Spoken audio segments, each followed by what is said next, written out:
Toujours dans le cadre de l'attitude pour rester zen, pour être bien, je vais faire certaines vidéos, comme tu as pu le voir, des vidéos très short, très courtes, pour partager avec toi des pensées et que l'intérêt, c'est que ça puisse t'encourager. Voilà.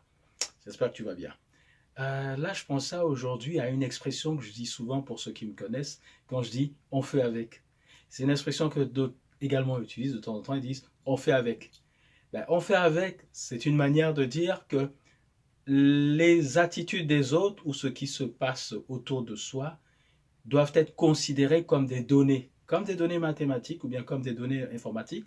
C'est-à-dire, on prend en compte ces éléments-là, on ne les change pas et on les intègre. C'est-à-dire qu'on prend en considération ces éléments-là et puis c'est avec cela que l'on compose une attitude qui va empêcher en fait que les événements extérieurs n'influent, sur notre humeur, n'influent, sur notre façon de voir les choses, le monde, et ne conditionnent notre attitude, notre positivité.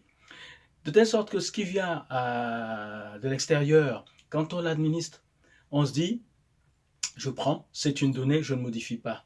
D'où le fameux on fait avec, premièrement. Deuxièmement, je dis, en quoi c'est édifiant, en quoi c'est constructif, en quoi ça match, en quoi ça converge avec ma recherche du bon mindset. Et à partir de là, je retiens ce qui est positif, j'avance, et quand c'est un enseignement, j'en retiens l'enseignement. Ce qui peut m'affecter, je zappe. On parle aussi familièrement de zap, donc de zapper. Donc quand on dit je fais avec, je positive, je garde le mindset, je zappe. Et bien là, je zappe ce qui comporte de la négativité. Il y a certaines personnes, c'est vrai que ça peut ne pas plaire à certains religieux, qui parlent de l'aura, A-U-R-A, le bon aura, le mauvais aura.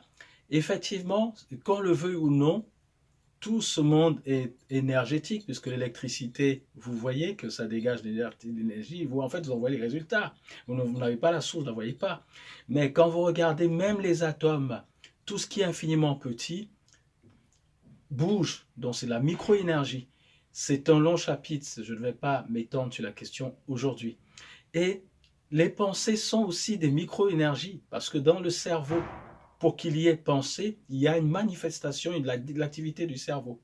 Recevoir ce qui est de l'extérieur, ce qu'on peut dire souvent que la conscience, elle est externe, elle n'est pas dans le cerveau, ça fait aussi l'objet de débat, mais ça aussi, recevoir, pour que les choses bougent, pour qu'il y ait activité, il faut qu'il y ait énergie. Donc, l'aura autour de soi, des fois on touche quelque chose, quelque chose de statique, des fois on est là, on a l'impression que des choses bougent, c'est parce que même quand l'œil ne voit pas, il y a énergie.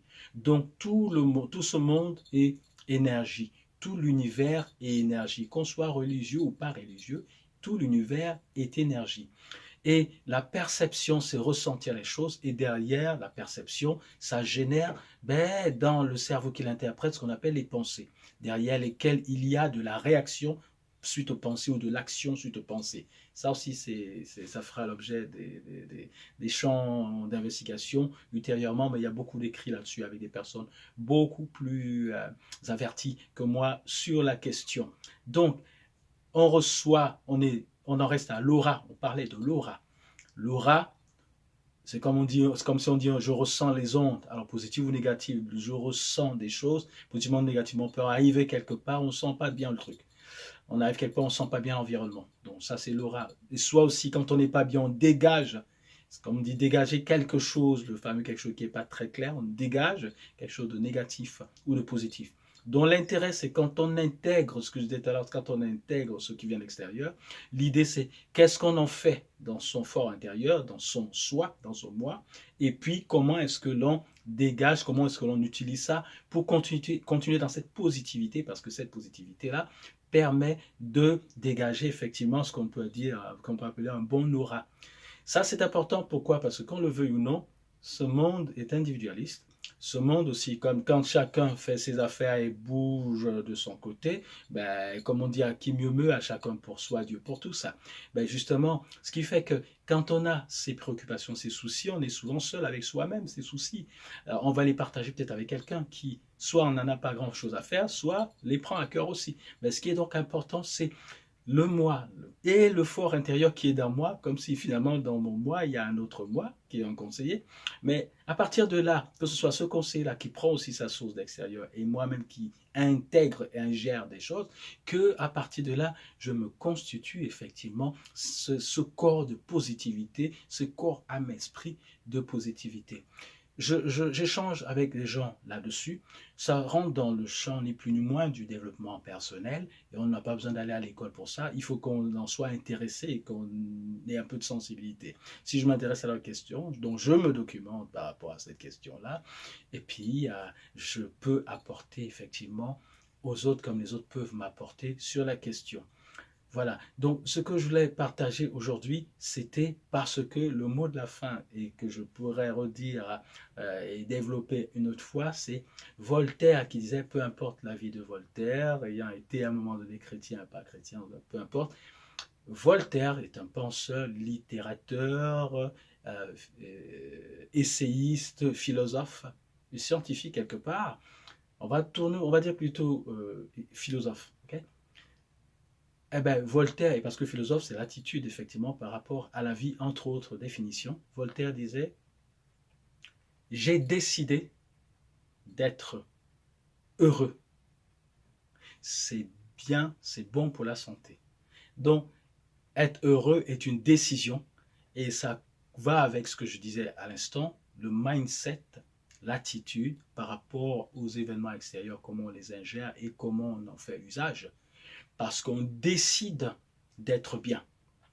Quand il dit j'ai décidé d'être heureux au sens large du terme, effectivement, de manière immatérielle, matériellement, peu importe, heureux, donc bien dans sa tête. Voltaire a-t-on dit j'ai décidé d'être heureux, c'est bon pour la santé, parce qu'il nous révèle de ce fait que l'état d'esprit aura une incidence, c'est une évidence pour certains, peut-être d'autres le découvrent, ce qui est important, c'est que la majorité des personnes le sachent. L'état d'esprit, mon mindset a une incidence sur le physiologique, c'est-à-dire sur mon corps. J'ai décidé d'être heureux, c'est bon pour la santé, ça concourt au bien-être et donc à la santé. Si ça t'a plu ce que je viens de dire, c'est édifiant et ça me fait plaisir aussi, donc tous les deux on est contents. J'échange avec des gens là-dessus. C'est vrai qu'à côté de ça, je fais de l'accompagnement pour tous ceux qui veulent, que ce soit à temps plein ou à temps partiel, entreprendre dans ce qui est une passion, une vocation pour eux. Et là, c'est parce qu'ils sont animés par rapport à quelque chose qu'ils aiment, qu'à ce moment-là, si l'on peut le faire, on le fait. Quand il y a une question d'en payer la prestation, c'est les personnes elles-mêmes qui sont intéressées et contentes, qui ont envie effectivement, et à juste titre, de rétribuer et d'en faire une récompense. Voilà. Donc, je suis un accompagnateur et derrière, comme je suis très porté sur le bien-être, mentalement parlant d'abord, le développement personnel, j'aime bien parler d'épanouissement personnel. Donc, quand le sujet est évoqué, je peux échanger avec les personnes là-dessus et on voit ce que l'on peut faire ensemble en termes d'épanouissement personnel avant l'accompagnement. Ou l'accompagnement et l'épanouissement personnel. Je te souhaite beaucoup de bonnes choses et n'hésite pas à être en contact avec moi si tu souhaites en savoir plus. Tu peux également m'écrire. Je te donne mon email perso, martialati1@gmail.com. Porte-toi bien. Prends soin de toi. Ciao.